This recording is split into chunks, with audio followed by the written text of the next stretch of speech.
এটি হলেন হাড়ের সাহারা খাটু শ্যাম। তার শিরদান করার কাহিনী আমরা সবাই শুনেছি, তার অলৌকিক শক্তিতেও আমরা বিশ্বাস করি।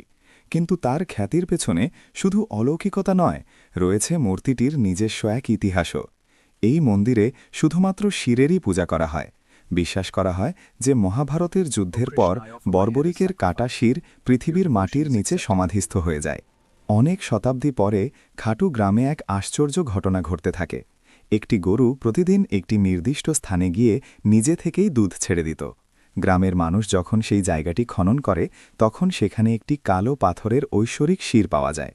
এরপর এলাকার স্থানীয় রাজা স্বপ্নে নির্দেশ পান যে সেই শিরটিকে মন্দিরে প্রতিষ্ঠা করতে হবে। সেই অনুযায়ী বিধি মেনে আমাদের খাটু শ্যামজির প্রতিষ্ঠা করা হয়। মন্দিরের কাছে অবস্থিত শ্যামকুণ্ড সেই স্থান বলে মনে করা হয় যেখান থেকে সেই শিরটি পাওয়া গিয়েছিল। যদিও কিছু মানুষের মতে মূর্তিটি নাকি নদীতে ভেসে এসেছিল, তবে মূর্তি পাওয়ার সময়কাল একাদশ শতাব্দী বলে ধরা হয়। ভক্তদের অভিজ্ঞতা অনুযায়ী মূর্তির চোখ যেন সময়ে সময়ে ভিন্ন ভিন্ন অনুভূতি প্রকাশ করে। শ্যামজির অলৌকিক কৃপা ব্যবসায় উন্নতি থেকে শুরু করে কঠিন রোগে আরোগ্য এবং আইনি সমস্যার সমাধান পর্যন্ত নানা ক্ষেত্রে অনুভব করা যায়। কমেন্টে জানাবেন আপনার কি বাবার সঙ্গে কোনো বিশেষ অভিজ্ঞতা আছে, আর শ্যাম বাবার এই ভিডিওটি শেয়ার করে ডিভাইন হিন্দুকে ফলো করতে ভুলবেন না।